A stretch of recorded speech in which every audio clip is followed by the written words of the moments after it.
I am Sherri Williams, the Assistant Professor in Race, Media, and Communication at American University. In Washington, D.C. I teach classes about race and representation. So I teach media studies classes and also journalism classes. I really think that storytelling can be used as a tool for liberation. So it's important for me to teach students to really, while they're doing stories, to concentrate on the voices and the people and the issues that typically don't get a lot of attention, specifically in corporate media, which is the media that most people consume. Great, and could you tell us a little bit about how you got to where you are today? Girl. No, I'm not trying to be funny. I'm just trying to think, like, where should I start? Honestly, I grew up in the 80s in southwestern Michigan, and this was a time when there weren't a lot of images, period, of Black people on TV. And really, most of the news, well, let me just take this back. Okay, so I guess maybe we can actually start from here. When I was in junior high school, which is called middle school now, I took a current events class. And for that class, our textbooks, so to speak, were weekly news magazines and news broadcasts. So when I was 12 years old, I was required to read U.S. News and World Report, Time magazine, watch 60 Minutes, those kinds of shows. And during that time in the 1980s, pretty much all the stories that I saw about Black people were about welfare and crack and crime. And I knew that there was a lot more to us than that, because I was looking at the people in my family and my neighborhood and my city, and I knew that there was much more to us than that. So that's what made me want to become a reporter. And this was around the same time when Phil Donahue was on television, and he was a talk show host who was talking about a lot of issues on television that people weren't really talking about in the public square. So issues like domestic violence, poverty, single motherhood, things like that, that were really affecting people. He really brought those issues to light. And around the same time, Oprah Winfrey got on television. And she was someone who looked like the women in my family. And she was also talking about issues that really affected people that really weren't getting a lot of attention. So that's what made me want to become a reporter. And I was a reporter for 10 years in 3 different newsrooms. And then I came to Newhouse because I wanted to learn how to tell stories with more than just a paper and a pen. So I came to Newhouse in 2009 because I wanted to learn how to edit and cut audio and video. And while I was here, I took, what's the name of the class? I think it was like Race, Media, and Diversity or something like that with Dr. Carol Liebler. And we did a project. And she said, you know, you did a really good job in this project. You should really think about applying for the PhD program. And I said, girl, I should not, because I want to go back to work. I want to get back to newsrooms and get back to storytelling now that I have these skills that I acquired at Newhouse. But I applied anyway and I got in. So I ended up getting a PhD here. And after I left here, I did a postdoc at Wake Forest University, and now I'm teaching at American University.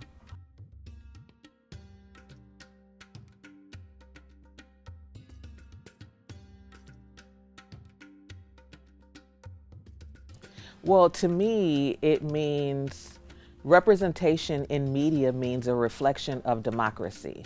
Because in this country, we don't necessarily include everyone in America's story. So if we're not including everyone in America's story, then we're not actually including everyone in democracy. So I really see reflecting everyone who is here is not just about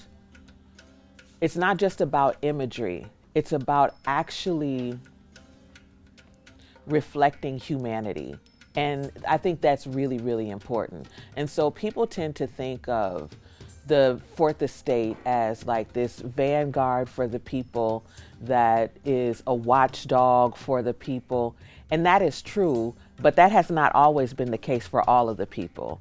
Because if you think back to even 2020, after the racial justice uprising happened in this country, there were multiple newspapers, the Kansas City Star, the Los Angeles Times, the Oregonian, the Baltimore Sun. There were several newspapers that apologized for either ignoring, misrepresenting, or distorting communities of color in news.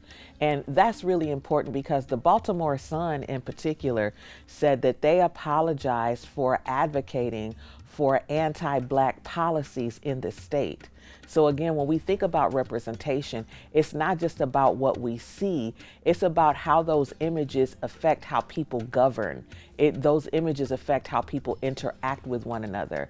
So all of these politicians are seeing all of these stereotypical images that all of us are seeing, and they are using those to really shape legislation and to shape people's lives. So sometimes when I talk to people about what I do, sometimes people say, "Oh, Sherri, well, you're so smart. Why concentrate on this? And why concentrate on media and like TV and Twitter and all that kind of stuff? Because there's so many other things that are more important." But I feel like domination and oppression in all forms are important, and in media in particular, and that's because that is the way we all meet each other. Because especially right now in this country, there's a lot of transphobia just across the board in society, and particularly coming from this presidential administration.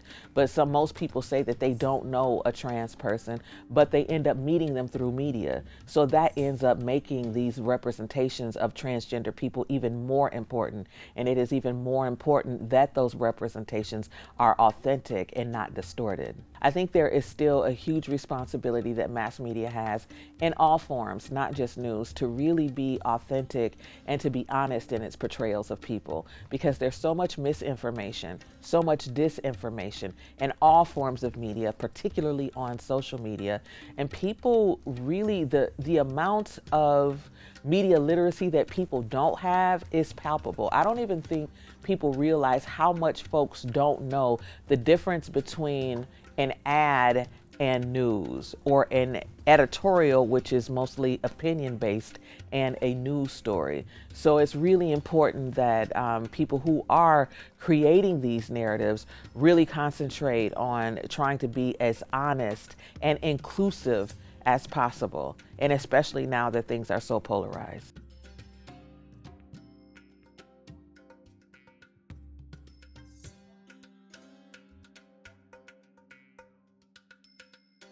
Honestly, when thinking about trends and representations of Black women in media, one thing that I'm seeing a lot right now is representations of Black women who are professors in television. That's something that I have not seen a lot of before.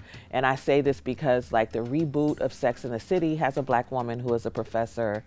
The show Power, I think it's Power Book 2 had a professor. The one with Tariq, that was a spinoff, had a Black woman who was a professor. There's this show called Harlem that just ended, one of my favorites, by Tracy Oliver, and Megan Good was a professor at Columbia there. There's even the show The Real Housewives of Atlanta, has Wendy Osefo, who is a professor. All of these representations of Black women in the professoriate, I think, have been particularly important, because in this country, when we think of the people who are the knowledge holders, the knowledge keepers, we don't particularly think of women in the first place, and especially Black women. So those representations, I think, have been important to me. But I also think about, there's this show that was on Netflix. I can't remember the name of it, but Sandra Oh was the principal character, and there was a Black woman who was a professor on there, and she was on the tenure track. And I think how she was represented was particularly important, because the ways in which she felt she had to navigate and bend and fold herself at work, particularly in the ivory tower, reflected a lot of what not only I've seen, but what I've experienced and what other Black women in higher education have experienced. So that's one thing that I see. And that is really interesting to me, that people in Hollywood are seeing Black women as knowledge keepers and knowledge holders. I mean, but that, again, this is not, that's something that I've kind of noticed on my own with the huge amount of media that I consume. But I do think that is important. And this is also around the time when, things were happening with Black women professors across the country.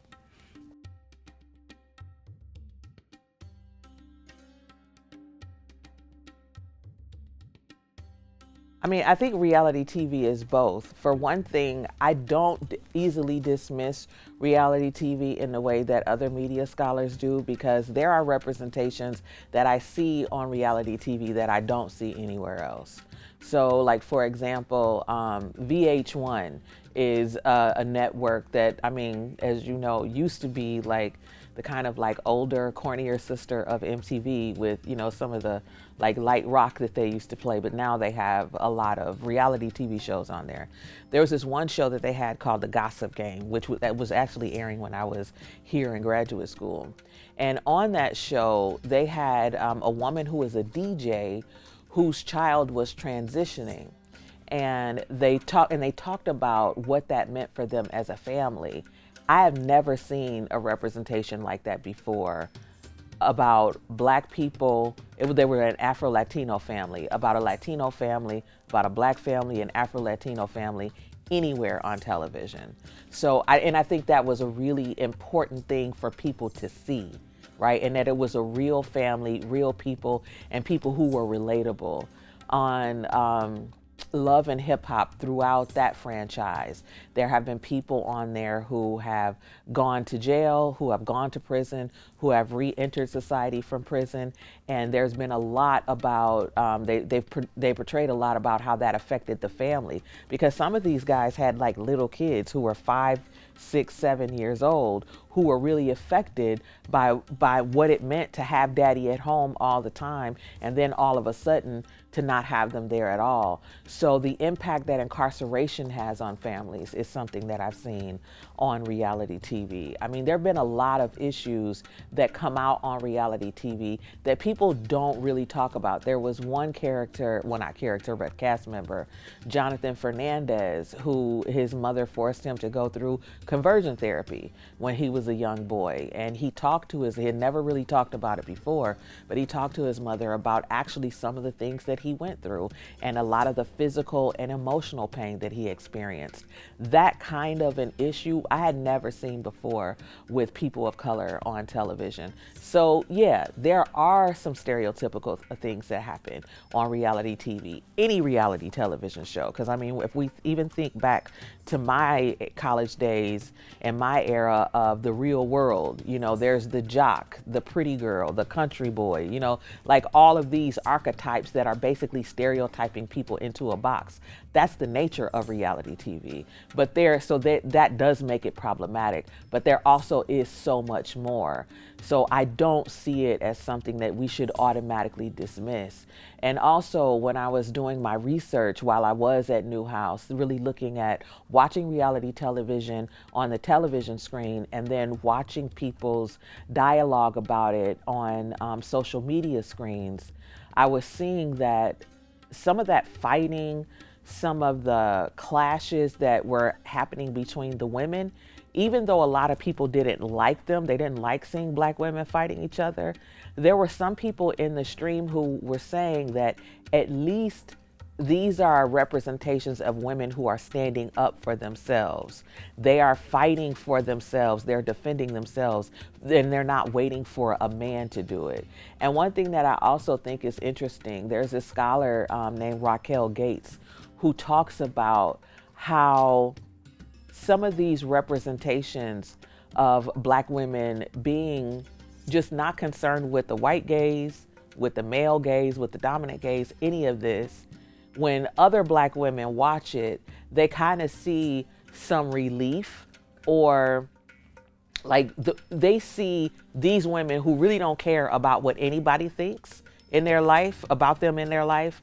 And some of these middle class women who have to stay buttoned up, who have to code switch at work, who have to really bite their tongue in the workplace, and who have to really shape shift themselves into something that they sometimes don't even recognize.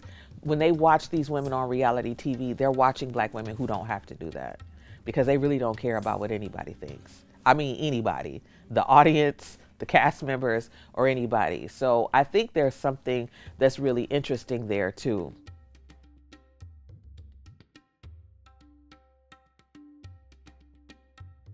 Okay, well, to me, the way that I define social television is social media marketing and social media engagement that is geared toward an all black audience, or that is surrounding a show that has predominantly black characters, a black central character, or a black cast.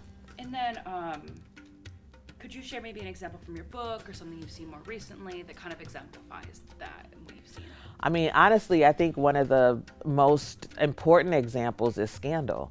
Because when Scandal came out, I mean, that was Scandal basically revived appointment TV for a lot of people because it was an interesting show, and also because because the conversation on social media around the show was so exciting and so thrilling. People wanted to watch on television and watch the social media screen at the same time because they didn't want to miss anything. But what I think is really important about Scandal is that when it came out in the spring of 2012, it was supposed to be just a mid-season replacement, and people really didn't know if it was going to last, just because mid-season replacements don't always end up being successful. And it was also the first time in almost 40 years that there was a primetime network drama that starred a black woman. And I think that is particularly important because, I mean, when we think of American television being devoid of a black woman as a lead in the show, that is a huge void. That's a huge hole, not just in representation, but in storytelling and in so many other ways. So when that show came about, Black people were thirsty for something like that because, again, this was, if we think back to 2012, a lot of what we were seeing was reality TV. Reality TV was on the rise. It's cheaper to produce, and it was just everywhere. So those representations of Black women just kind of like throwing drinks at each other and, throwing blows at each other, people were kind of tired of that. So when Scandal came on, Black people immediately flocked to that show because they were looking for something different. They were waiting for something different. And at the same time, Black people were over-indexed on Twitter. Black people were using Twitter more than any other group. And so that early social media engagement of the Black audience is what really helped Scandal take off.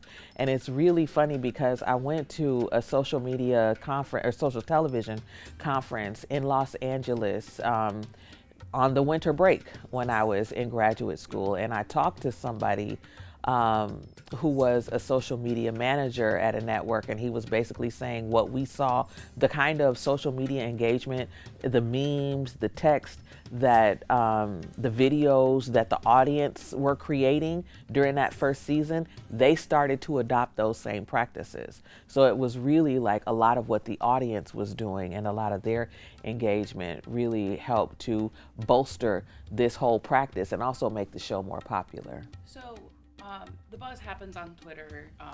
It used to. Yeah. So what did it look like at the time during Scandal? I mean, it was amazing. I mean, people were creating their own memes. I wish I had some visuals now to share because they were really funny.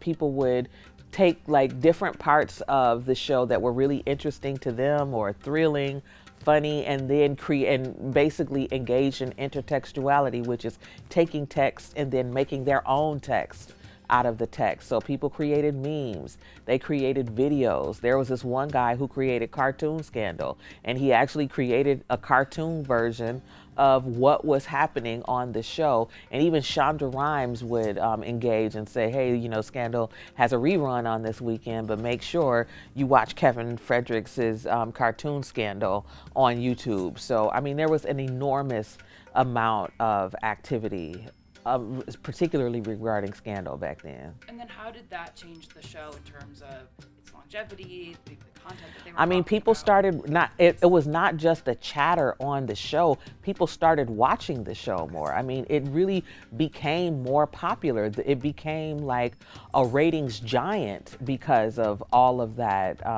chatter. And it's really ironic because Kerry Washington was the star of Scandal, Olivia Pope. She suggested that the cast tweet about the show to really help create buzz about it. And that was a practice that she adopted started using Twitter from when she was a volunteer on the Obama campaign. So she saw that the use of social media and connecting with the public was an important tool, throughout his presidential campaign. So that's something that she just kind of pulled over to Scandal, and it worked. So that's via Twitter, and you said maybe it doesn't happen so much on Twitter. It does not. It's not. It does. I mean, because we know that Twitter is a whole different place now, that Elon Musk has taken it over, and there has been. Yeah, there has been like a mass exodus of people who are on Twitter. I mean, even Shonda Rhimes herself, who used to engage with the audience. I mean, she would, and I talk about this in the book, like this whole process of people engaging on Twitter, it's not just about the audience, because we know with uses and gratifications theory and mass media theory, we think of people using media to get a particular gratification from it. And there's the concept parasocial interaction inside of that. And there's the parasocial interaction or relationship is the real or imagined relationship that the public has with a celebrity or a person who is in the media eye. But that engagement is not only for the fans. The people who are in Hollywood, whether they are the stars of the show, actors, reality show cast members, producers, writers, they also engage. And because they enjoy engaging with the audience, and also by doing so, that really creates a bond. It furthers the bond with the audience, and it also creates loyalty. So like this whole process of engaging on social media with people in Hollywood and also the fans, it's a two-way beneficial process.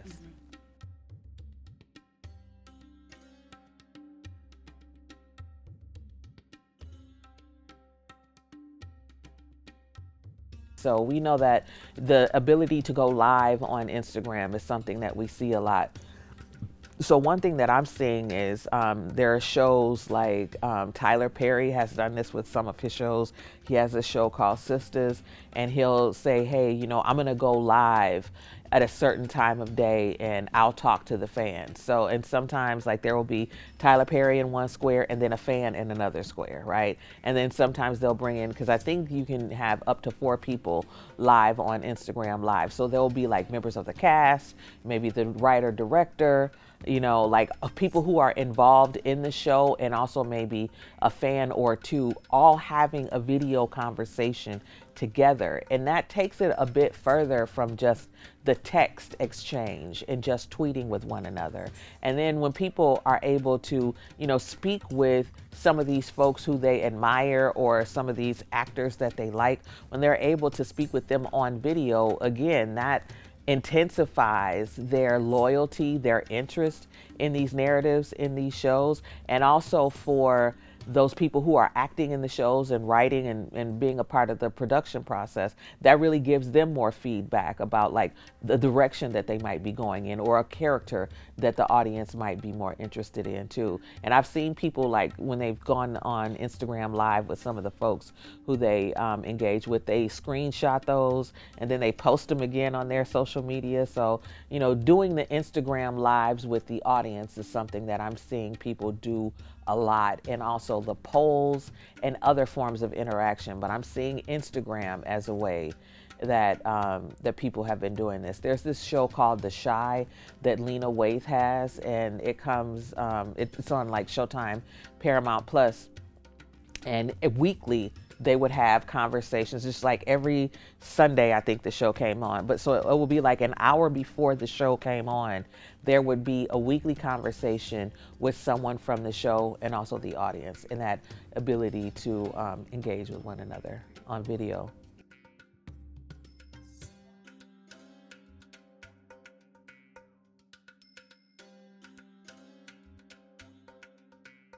Well, not necessarily in 2020, because what I saw, and my book is really about a lot of the social media activity that happened before 2020. So this was probably like the era between 2012 up until maybe 2019. So this is what in my mind, it is more like the golden era of Twitter, and not necessarily that time period. So also when I think of the Black Lives Matter movement too, I think of it as really as two iterations.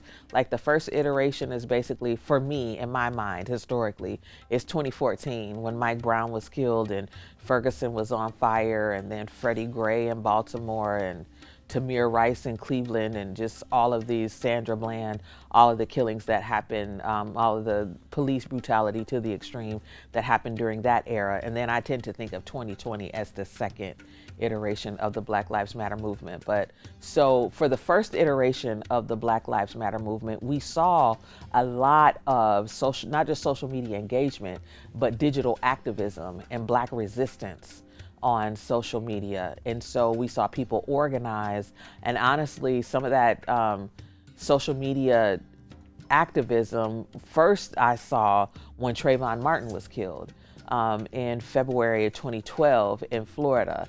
And immediately I started to see people wear, because when he was killed, when he was fatally shot, he was wearing a hoodie. People were wearing hoodies and posting pictures of themselves wearing hoodies saying like, I am Trayvon Martin, and using that hashtag, I am Trayvon, and hashtag Trayvon Martin and things like that. So this is also that 2012 is also the year that Scandal came out.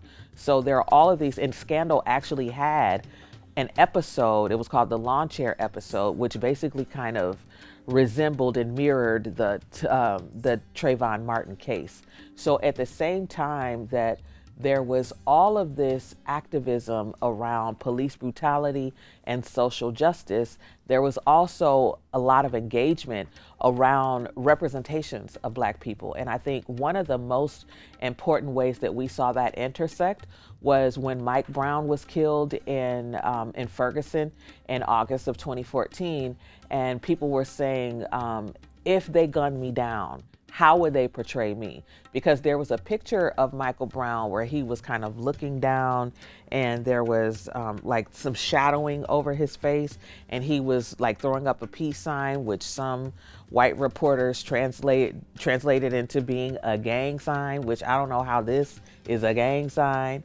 But, and then there was also a picture of him in his cap and gown because he had just graduated from high school.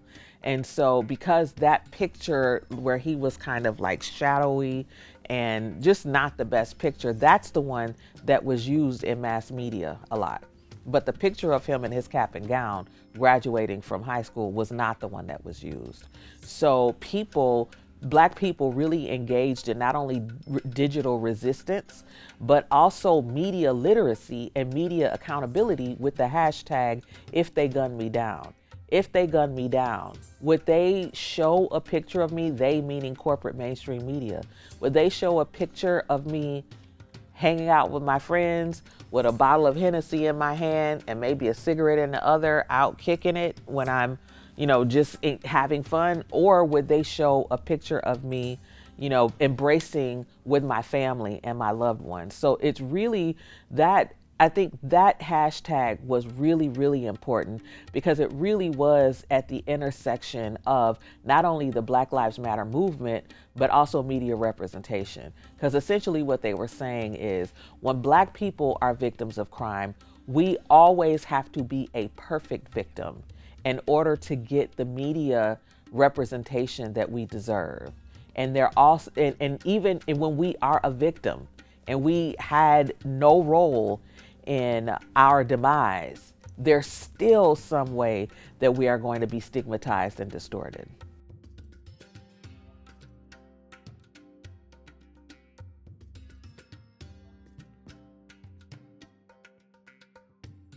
I mean, honestly, right now, it would just be brave.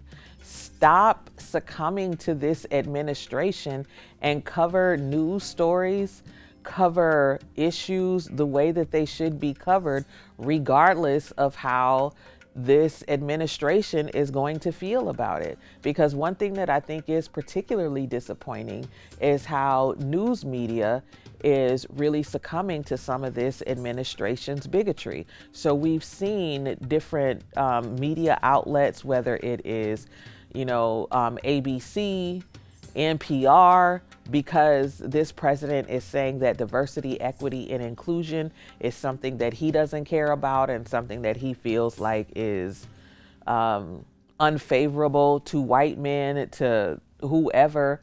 So some of these media companies are now dismantling their DEI programs. And the reason why they had the programs in the first place is because they weren't representing everybody. They weren't including everybody. And that is not changing under this administration.